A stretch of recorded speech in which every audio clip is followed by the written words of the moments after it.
Continuamos con el colectivo informativo y ahora estamos con Dante Sad, que es de Guaminí, y él es el encargado de la estación de piscicultura. Hola Dante, ¿cómo estás? Hola, ¿cómo te va? Bien, bien, ¿vos? Bien, aquí estamos, todo bien. Buenísimo. Bueno, muchísimas gracias por atendernos. Y bueno, te queremos hacer algunas preguntas, o por lo menos que nos cuentes qué es una estación de piscicultura, por el principio. Bueno, es básicamente un establecimiento donde se hace cría de pejerrey. O sea, piscicultura sería el cultivo de peces, ¿no? Específicamente nosotros trabajamos con la especie pejerrey, el pejerrey bonaerense. Así que nos dedicamos exclusivamente a la cría de eh, pejerrey, el pejerrey bonaerense. Sí. Para digamos, la siembra en lagunas y espejos de agua. Exacto, la piscicultura puede tener varias finalidades. Puede ser criar peces para consumo, pero en el caso nuestro la finalidad es la repoblación de las lagunas del distrito. O sea, el distrito de Guaminí cuenta con 4 grandes lagunas, que son Alsina, Cochicó, del Monte y del Venado, y bueno, todas tienen pejerrey y todas tienen la actividad de pesca. Entonces, bueno, es importante la misión de la piscicultura de mantener esos espejos de agua repoblados, sobre todo para compensar la pesca, ¿no? Claro. Y digamos, dentro de las etapas del pejerrey, digamos, ¿cómo empieza? ¿Ustedes obtienen huevas? ¿O cómo empieza el sistema, digamos, productivo? Sí, nosotros usamos el método tradicional, digamos, que es el de pescar los reproductores y a partir de hembras y machos silvestres se hace la inseminación artificial. O sea, se le extraen los óvulos a la hembra, eso se hace mediante un masaje en el bote, ¿no? Esto se hace con redes, se pescan los reproductores. Después lo mismo con el macho, también se hace un masaje para extraer el esperma y en un recipiente se une todo, o sea, los óvulos con el esperma y se produce la fecundación. Y bueno, y a partir de ahí ya se lleva al establecimiento, a las incubadoras, y en un lapso de más o menos 15 días produce el nacimiento. Todo esto con circulación de agua permanente, ¿no? No tienen que estar con corriente de agua esos huevitos, porque si no se quedarían sin oxígeno y se morirían. Ajá. Y Una cuando ustedes cosita. seleccionan, Sí. cuando ustedes seleccionan en el bote, digamos, ¿qué pejerrey, a partir de qué tamaño lo consideran que es reproductor, digamos, para sacarle huevas o esperma? Y es un pejerrey de 250 gramos, más o menos. O sea, el pejerrey al año ya se puede reproducir, pero la cantidad que produce es muy muy pequeña, ¿no? De huevos. Entonces esperamos que ya tenga por lo menos 2 años como para aprovechar mejor. ¿Sí? El pejerrey de 2 años sí tiene, o sea, todo depende de las condiciones de la laguna, pero una laguna que sea normal, digamos, en cuanto a alimentación, debería, un pejerrey de 2 años debería tener 200 gramos o un poco más. Y ese es el tamaño que buscamos de ahí para arriba, como para hacer la reproducción. ¿Y puede llegar a viejo algún pejerrey que no lo usen o uno de 50 centímetros de 1 kilo sirve igual? Hasta 1 kilo puede llegar a tener huevas. A partir de ahí ya son seniles, digamos, ya no producen más huevos las hembras ni esperma el macho.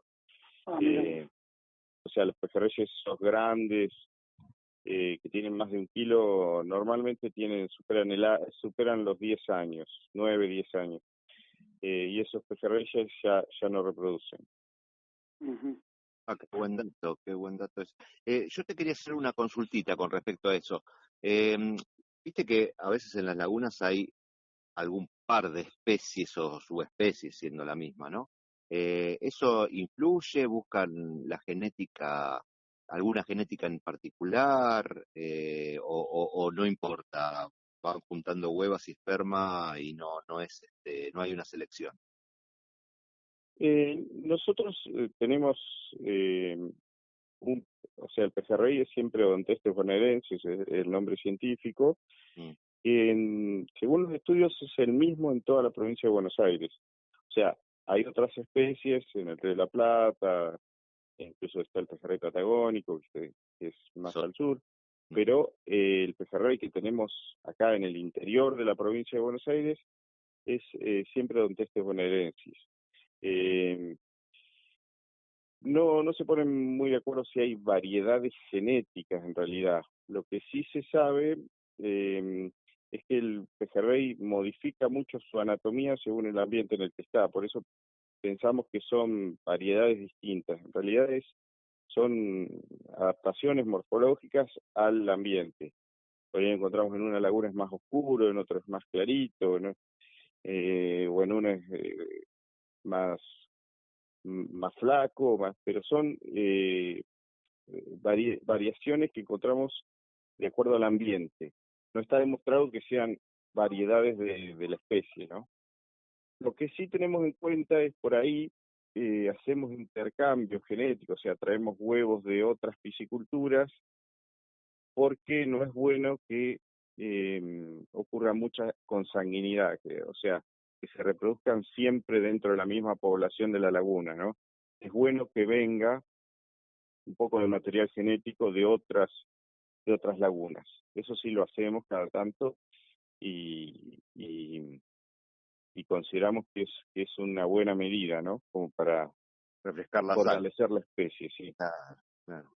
Ah, mira. Ujú. No, porque viste que a veces encontrás algún pejerrey más bocón, boca más chica. Nosotros los consideramos como que eran dentro de la misma especie, más allá de la adaptación. Por ahí le encontramos que la coloración, sí, si el agua es más verde, más transparente, más salobre o qué sé yo, que por ahí había alguna variedad de cómo se pigmenta y por el alimento, obvio también, ¿no? Pero pensé que había alguna subespecie o alguna distinción. O sea, hay un equipo de gente de la Universidad de Rosario que está trabajando, yo si quieren les puedo conseguir el contacto, eh, puntualmente sobre esto, sobre la, la genética del pejerrey, si hay distintas variedades o si es uno solo, y no, tengo entendido que no han encontrado Variación. demasiada variación genética como para considerarlo una subespecie. Sí, lo que encontraron es en la laguna del Uro un pejerrey que tiene características intermedias entre dos especies, entre uno de mar, no sé si es el panzón o cuál, un pejerrey de mar y el pejerrey bonaerense de laguna. O sea, tiene cosas de uno y tiene cosas del otro. Entonces, no, aparentemente sería como una especie intermedia, tipo como un híbrido, ¿no? Eh, pero no, y vive en agua relativamente salada, o sea, no tan salada como la del mar, pero tampoco dulce. Ajá. Y eso es lo único que se ha encontrado, así que realmente se puede sospechar que sea una variedad o incluso una especie distinta, ¿no? Ajá. Bueno, retomando, tenemos las huevas fecundadas, Sí. ¿sí? Las llevaste a la estación, eh, eclosionan, nacen, ¿sí? Esa sería la primera etapa. En realidad, toda la etapa de incubación es un proceso bastante, o sea, no es poner los huevos en la incubadora y esperar 15 días. Hay todo un proceso de limpieza, o sea, primero los huevos salen como en racimos, por ahí han visto cuando pescan y eso, que salen enganchados a la línea, que vienen como pegados con un filamento. Sí. Cuando salen de la hembra, del ovario, sale todo un racimo de huevos, no es que salen los huevos separaditos. Entonces, eso hay que separarlo. Se hace, bueno, con un procedimiento manual, o sea, se degrana, que se hace con guantes látex, se frota los huevos una vez que están hidratados, que ya están bien, bien duros, no se rompen. Entonces, se van separando, se van cortando esos filamentos para que estén separados. ¿Por qué? Porque si permanecen unidos con esos filamentos, a los que quedan más adentro no les circula agua y bueno, y se muere. Y una vez que se mueren, se llenan de hongos y eso contamina todo el lote de huevos que tenemos en la incubadora, ¿no? Entonces, o sea, tiene varias cosas. Después hay que hacer desinfecciones con agua salada para que no prosperen los hongos. Bueno, toda una serie de cuidados hasta, ya les digo, aproximadamente el día 15 que se producen los nacimientos. Cuando nacen, ellos mismos nadan, o sea, salen del huevo y nadan corriente hacia arriba dentro de la incubadora hasta que salen por el pico de la incubadora, arrastrados un poco con la corriente, y llegan hasta una pileta, que es la pileta de recepción, donde se acumulan miles, no, cientos de miles. Bueno, y a partir de esa, una vez que están en la pileta de recepción, no tenemos mucho tiempo para dejarlos ahí porque tienen que empezar a comer. O sea, durante 3 días se pueden alimentar del saco vitelino, que es como una reserva de nutrientes que tienen. Pero donde se agotan estos nutrientes, sí o sí tenemos que darles algún alimento. Entonces tenemos esos 3 días a partir del nacimiento para buscarles un destino de siembra, que nosotros normalmente sembramos en las lagunas nuestras, ¿no?, del distrito. Sí. Realmente Cochicoy y Del Monte, que son las que más actividad pesquera tienen. Ajá. O sea, es tan rápido, lo llevan chiquititos. Los llevamos chiquititos, 7, 8 milímetros, cuando nacen. O sea, también los criamos, pero es mínima. O sea, nosotros tenemos por año una producción de 2, 3 millones de alevinos. De alevinos, claro. Claro, recién nacidos. Sí, sí. De esos, no tenemos muchas instalaciones como para criar. Entonces, se elige una fracción y se los cría como para tener, porque tenemos un proyecto de tener reproducción dentro de las instalaciones. Claro. Lo que pasa es que teníamos un problema con la salinidad muy alta y no se reproducen con la salinidad muy alta, pero viven. Es decir, tenemos un lote importante de reproductores, 400 reproductores grandes, pero no se reproducen por un problema de salinidad. Claro, sí, sí. Que bueno, estamos tratando de corregirlo y ni bien lo tengamos solucionado, vamos a intentar hacer reproducción dentro del establecimiento, o sea, sin la necesidad de ir a capturar reproductores silvestres. Claro.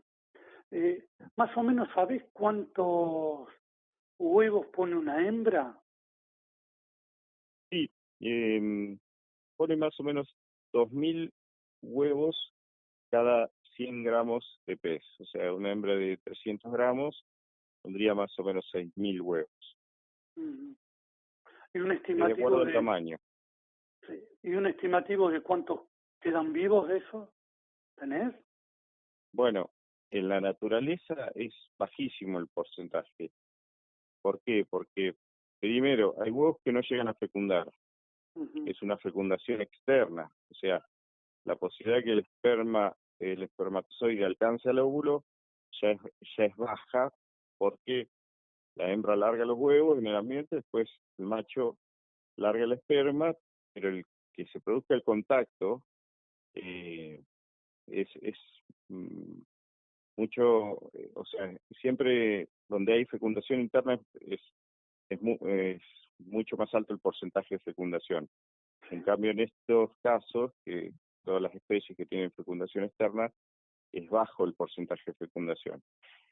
Y después, bueno, todas las inclemencias climáticas, ¿no es cierto? Si hay muchas diferencias de temperatura, también se pierde mucho huevo por predación de otros peces, por cambios en el nivel de agua. El pejerrey desova en la costa, es decir, que si hay una bajante del nivel de agua se pierde mucha puesta. Claro. Después, bueno, una vez que nace, también mucho se pierde por predación, tanto de aves como de otros peces. Nosotros con la piscicultura aumentamos muchísimo esos porcentajes de supervivencia, porque los mantenemos bajo cuidado, por lo menos hasta que reabsorben el saco vitelino. Todo o sea, este proceso que sería de 1 en cientos, los que sobreviven en la naturaleza, en la piscicultura lo elevamos a un 80 o un 90% de supervivencia. Claro. Es decir, que se aumenta muchísimo la posibilidad de supervivencia, ¿no? Sí. Bueno, después cuando ya está en la laguna es otra historia de la supervivencia también, porque son muy chiquititos. Sí. Ahí también hay mucha predación, pero bueno, ya por lo menos llegó a nacer. En la laguna es mucho más difícil, ¿no? Siempre, digamos, esto es una estrategia en general, casi todos los peces, muchos anfibios, de poner mucha cantidad de huevos para que al menos algunos sobrevivan. Los mamíferos tienen otra estrategia que es los cuidados paternales. Entonces, tienen pocas crías, pero las crían, lo cuidan mucho. Entonces, tienen mucho más alta probabilidad de supervivencia.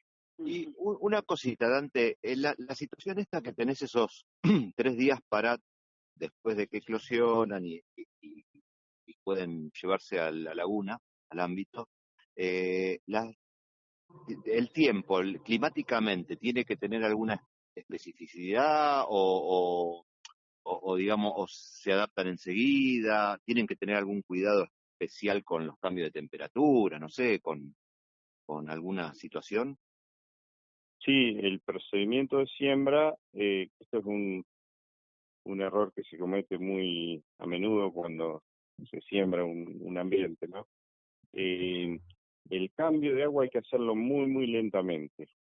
O sea, yo llego con el recipiente o la bolsa con los alevinos a la laguna y empieza a hacer el cambio de agua de una forma muy lenta. Me lleva 1 hora aproximadamente desde que llego hasta que se hace toda la aclimatación hasta que se liberan, ¿no? Tiene que ser muy gradual, ¿por qué? Porque tenemos otra temperatura, otra salinidad, otro pH del agua. Entonces todos estos cambios, o sea, imagínense que son peces muy chicos que sufren mucho todos estos cambios. Entonces cuando más lento, más gradual sea el cambio, mejor. Y en cuanto al ambiente, se buscan zonas reparadas, que no haya fuertes vientos, alguna costa que esté reparada y en lo posible que haya juncos, que haya vegetación acuática, donde ellos van a buscar refugio de los predadores, ¿no? Van a tener más posibilidad de supervivencia. Y escúchame, Dante, ponele, sembrás 100.000 alevinos. ¿Tenés algún porcentaje o idea de cuánto llegan a los 200 gramos? Mira, lo que es muy difícil eso porque como la laguna ya tiene pejerreyes, no podemos estimar cuántos son los que nosotros sembramos o cuántos son los que nacieron por sí mismos.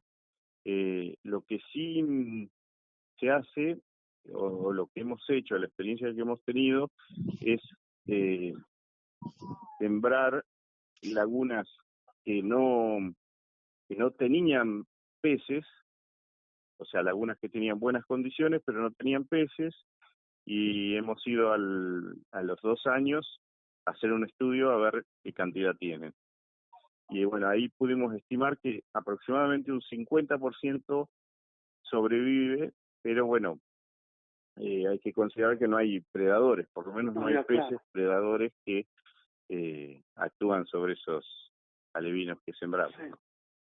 Sí. ¿Qué consideras una laguna apta como para sembrar pejerreyes? No, bueno, hay muchas lagunas dentro de lo que es la provincia de Buenos Aires que tienen buenas condiciones para ser sembradas. Lo que pasa es que muchas veces no son lagunas permanentes, son lagunas que tienen muy buenas condiciones durante un tiempo y en épocas de sequía se secan y bueno, se pierden esos peces, ¿no? Uh-huh. Pero bueno, generalmente las lagunas permanentes ya tienen poblaciones de pejerrey. Sí. Lo que pasa es que por ahí muchas veces un productor tiene una laguna y quiere aprovecharla de alguna manera y bueno, mientras esté el agua la va a poder aprovechar. Por supuesto que donde venga sequía se va a perder esa posibilidad, ¿no? Claro, sí, se sobreentiende, sí, por supuesto. ¿Y qué cantidad, a ver, no sé si en altura mínima necesita un espejo de agua para que haya una supervivencia con esto de decir de la sequía? Una laguna que por ahí tiene 1 metro y no sé, con un mal tiempo baja 40, 50 centímetros. ¿Tiene alguna posibilidad o esto es...? No, yo diría que esa profundidad es muy poco. Es muy poco. Debería tener 1,5 metros, por lo menos. Mientras tenga 1,5 metros, va a poder vivir el pejerrey. Y también, bueno, hay otras condiciones, ¿no? Que tenga la posibilidad de que incida el viento, porque si son lagunas muy cerradas, por ejemplo, rodeadas de árboles o de médanos, que no se mueve el agua,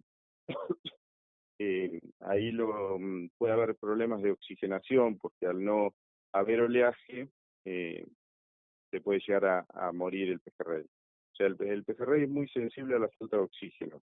Muchas veces las mortandades de pejerrey que se producen son por esta causa, ¿no? Que en verano, que día sin viento, entonces la laguna se queda sin oxígeno y se producen las mortandades. Está bien. Me gustaría que repitas, porque a ver, siempre los pescadores piensan, yo no, pero bueno, la mayoría de los pescadores piensan que el pescado más grande es el que hay que salvar, ¿me entendés? Cuando uno pesca. Y yo siempre pensé al revés, y vos acabás de decirlo, y quería que lo repitas, de que el pescado que más de 1 kilo no es reproductor. O sea, conviene dejar vivo uno de 500 gramos y si te querés llevar algo, te llevas uno de 1 kilo, ¿no? Sí. Sí, coincido con vos. Yo siempre, por ahí la gente se queja de que saca mucho chico. Le digo, bueno, si, el problema sería que no haya chicos, porque si no hay chicos, no hay futuro en la laguna. Claro, se cortó la cadena. Exacto. Sí, lo ideal de una laguna que digamos, saludable sería que tenga una población en forma de campana, digamos. Muchos, o sea, de todos los tipos de tamaño, que haya pejerreyes, muchos pejerreyes chicos, un poco menos medianos y poquitos grandes. Eso sería una población saludable. Uh-huh. Entonces, bueno, es cierto, siempre un pescador va a sacar más cantidad de chicos porque además es más rápido, el pejerrey grande es más astuto, más cauteloso, pero bueno, ahí también está un poco en el ingenio del pescador, ¿no? Claro, sí. Sí, porque yo he visto generalmente la gente devuelve el más grande porque procrea, porque es grande, fuerte, y se lleva lo de 30, 35 centímetros. Cuando tenés uno de 50, y tendrá que ser al revés. Sí. Yo la verdad en ese sentido nunca, digamos, mientras se respete el tamaño mínimo y se respete la cantidad de piezas, creo que Está bien. Está no asegurada hay... la supervivencia. Exacto, o sea, hay que proteger el pejerrey chico, que es el que, o sea, la provincia de Buenos Aires la medida mínima son 25 centímetros, es decir, un pejerrey de 2 años.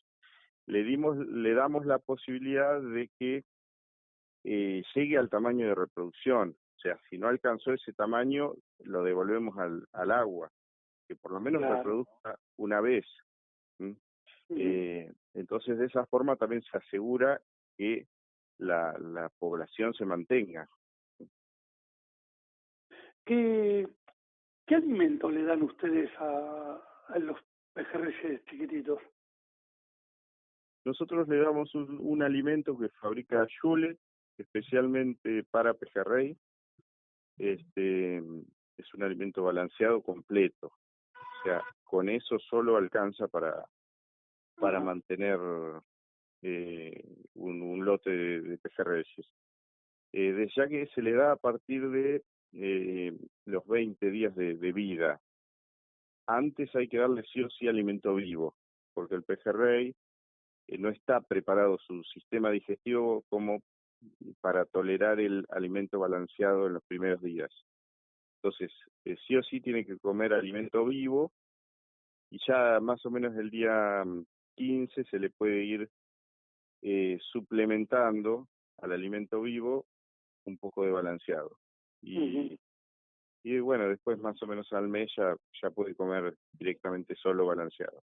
¿Y cuál es el alimento vivo que se le puede dar en esos primeros días?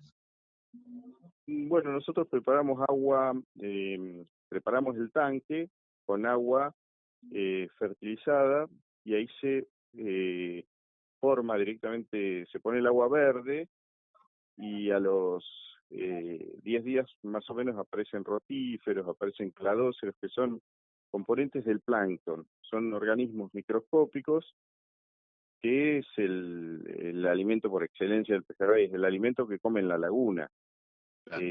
Estos microorganismos, lo que se le dice pulga de agua, bueno, todo eso es el zooplancton, que es el alimento preferido del pejerrey. El pejerrey come, es un es omnívoro, o sea, come lo que encuentra, pero si el alimento que más consume es el zooplancton. Después, otra pregunta, digamos. Económicamente, ¿cómo ves vos la crianza de pejerrey para comer? Así como hay piletones con trucha, criadero de trucha, ¿cómo ves vos al pejerrey? No, digamos, en Japón se criaba el pejerrey, ahora creo que no se está haciendo, pero se crió durante mucho tiempo el pejerrey nuestro, el pejerrey bonaerense, para consumo. Lo que pasa es que los costos a ellos les resultaba rentable, pero en Argentina no, porque el pejerrey, si bien se puede criar, los costos son muy altos. El alimento es caro y tiene que competir con el pejerrey silvestre, o sea, el pejerrey que viene de mar, que encontramos en la pescadería. Entonces, no hay posibilidad de lograr,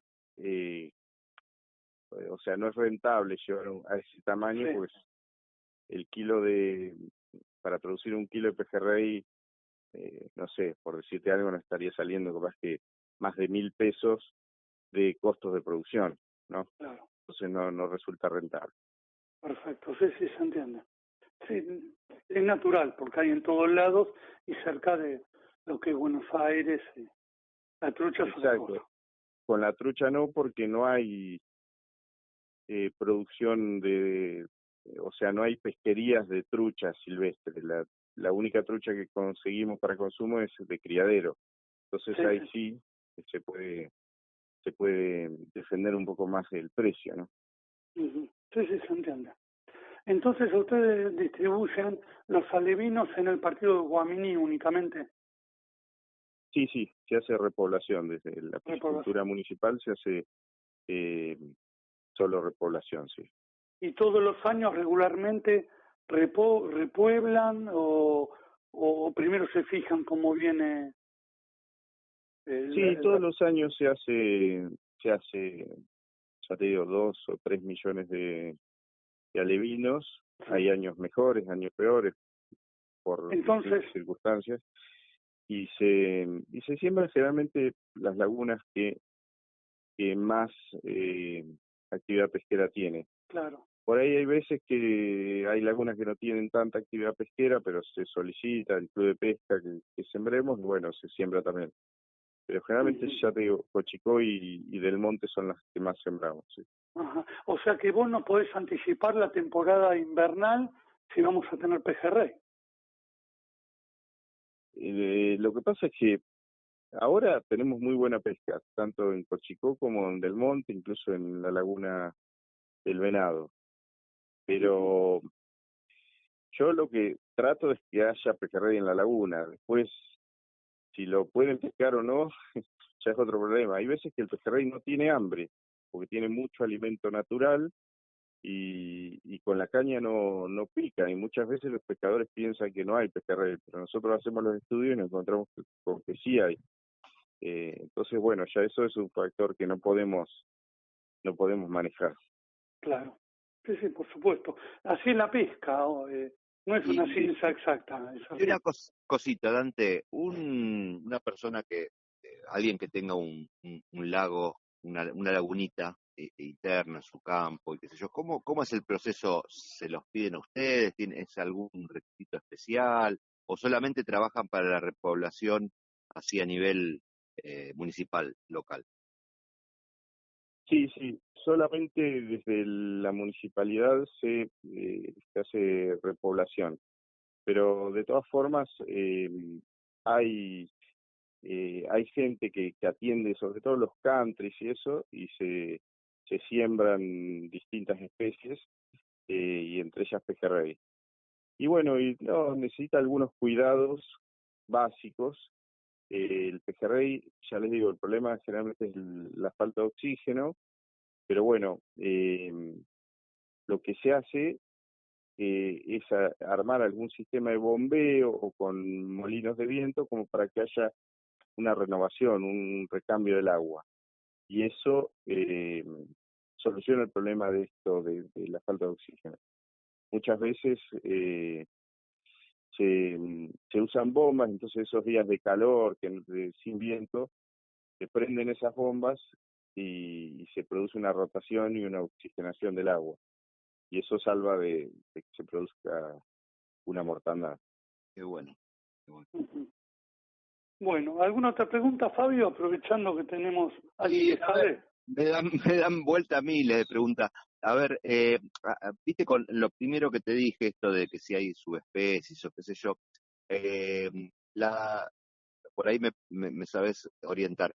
Nos hablaron en algún momento de que más chiquita, la de la albúfera, la que está conectada con el mar, tienen un pejerrey más retacón y más vigoroso. Y en otras que son los más alargados, en otro sector de la laguna, un pejerrey un poco más alargado, que es más pancho para hablar. ¿Eso es una cuestión de adaptación del peje o tiene que ser algo o es otra cosa? Sí, la verdad yo no he estudiado, conozco Mar Chiquita, pero de vista nomás, no hemos hecho ningún estudio ni nada ahí. Pero como tiene comunicación con el mar, y tengo entendido que entra agua del mar a la albúfera, Sí. Es posible que haya más de una especie, porque en el mar hay varias especies de pejerrey. Entonces, seguramente haya más de una, más de una especie, sí. Ahí sí, a lo mejor. Claro. Sí. Sí, está bien. Seguramente tiene una población más parecida al mar, ¿no? Claro. Sí, porque a veces hay pejerreyes, digamos, en nuestro sentir del pique, que son más explosivos algunos que saltan, otros que son muy, muy sutiles, más allá de la forma de comer del día, ¿no? Sino que ya propiamente una laguna, como sabemos que en Cochico hay unos pejerreyes muy, muy potentes, y que por ahí perdí la referencia. Guaminí era una cuestión de que era un hervidero de peces en algún momento, ¿no?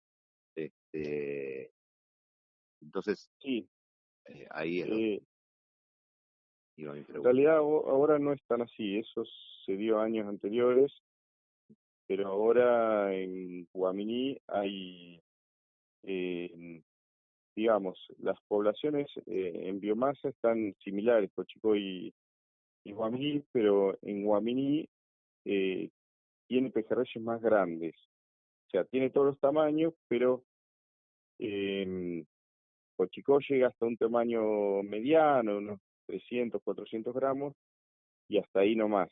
Y por ahí a las perdidas aparece un pejerrey muy grande. Y Guaminí no, Guaminí tiene una fracción de la población que anda en 700 gramos, o sea, no todos los pejerreyes, ¿no? Pero hay una parte de la población que tiene un tamaño grande. Lo que pasa es que al ser una laguna tan grande, por ahí uno no los encuentra. Por más que tengas lancha, recorres la laguna y no encontrás ese tamaño. Además que eh, es una laguna que tiene mucha profundidad, tiene sectores 8 o 9 metros de profundidad. Entonces, eh, no es tan fácil la pesca en Guaminí. Claro. Y debe ser una cuestión también de tipo de agua también, ¿no? Sí, sí. Nosotros lo que veíamos es que se dio muchos años ese fenómeno de que Guaminí tiene muchísimo pejerrey, más vale chico, y Cochicó tiene un pejerrey de otra calidad, un pejerrey mediano, más gordo. Y eso obedecía al tipo de plancton, o sea, al alimento. Claro. Eh, En Cochicó el alimento se caracterizaba por una población de copépodos, que es un tipo de organismos más vale grande, o sea, tiene unos 2 o 3 milímetros de tamaño, un, un organismo bastante grande para lo que es el alimento del pejerrey. Y en Guaminí predominaba más rotíferos y cladóceros, que son organismos de menos de 1 milímetro, y seguramente con otra composición nutricional, ¿no? Entonces, eso por ahí tenía que ver con el tamaño o con el tamaño de los peces, sí. Ujú. Una pregunta, Dante. Yo muchas veces he pescado pejerrey y lo devuelvo y vienen con un parásito en el cuerpo, uno o dos parásitos. ¿Qué puedo hacer yo? ¿Sacárselo o no hay que hacer nada? No, sí, son parásitos totalmente normales de los peces, de los pejerreyes, que, digamos, casi no le afecta al pez. Digamos, puede ser un pejerrey de excelente calidad y encontrarnos con que tiene parásitos. De todas formas, esos parásitos, no sé dónde, si están en la parte externa del pez Externa, sí, o sí. externa. Sí, sí, externa. Claro, sí, sí. Ahí ya, por ahí uno no da un feo aspecto y uno no come ese pejerrey, ¿no? Pero lo cierto es que ningún parásito de estos es transmisible al hombre. Así Ujú. que no deberíamos estar preocupados en este sentido, porque no se transmite de los peces al hombre. No es como, por ejemplo, con, no sé, la triquinosis, por ejemplo, con los cerdos, que Sí, hay un peligro. En el caso de los peces, no tenemos. está bien. Más allá de que le afecta al pez, le puede afectar en mayor o menor medida, pero no es un problema para el ser humano. Claro, y ya que lo devuelvo, ¿puedo hacer algo para sacárselo o no vale, o no hay que tocarlo? No, o sea, no vas a modificar mucho Ujú. sacándole este parásito, porque seguramente hay una parte de la población que lo tiene. sea, por más que saquemos a un pez, no Sí, va a cambiar mucho la situación. sí, sí. Está bien. Bueno, te estamos súper agradecidos por la generosidad de transmitir tus conocimientos con nosotros, nuestros oyentes. Bueno, no, Así que gracias a ustedes por llamarme y bueno, cuando quieran, acá estamos. seguramente más adelante nos volveremos a comunicar. ¿Se puede visitar la estación por Sí, turismo? sí, la población se puede visitar los días de semana a la mañana, estamos ahí, así que, bueno, es cuestión de que nos llamen y coordinamos, o bueno, si van en ese horario ya siempre hay gente. ¿Querés pasar algún teléfono o la dirección al aire? Sí, el teléfono mío, no hay problema, es el que estoy hablando, 2923-695180. Bueno, así que bueno, te vamos a despedir como despedimos a todos los que están en el programa, ¿sí? Dante de la estación de piscicultura de Guaminí, un abrazo y mucha pesca. Bueno, gracias, igualmente. Adiós y muchísimas gracias. Mucha pesca en la radio, va con el pique de hoy. Mucha pesca en la radio, va con el pique de hoy.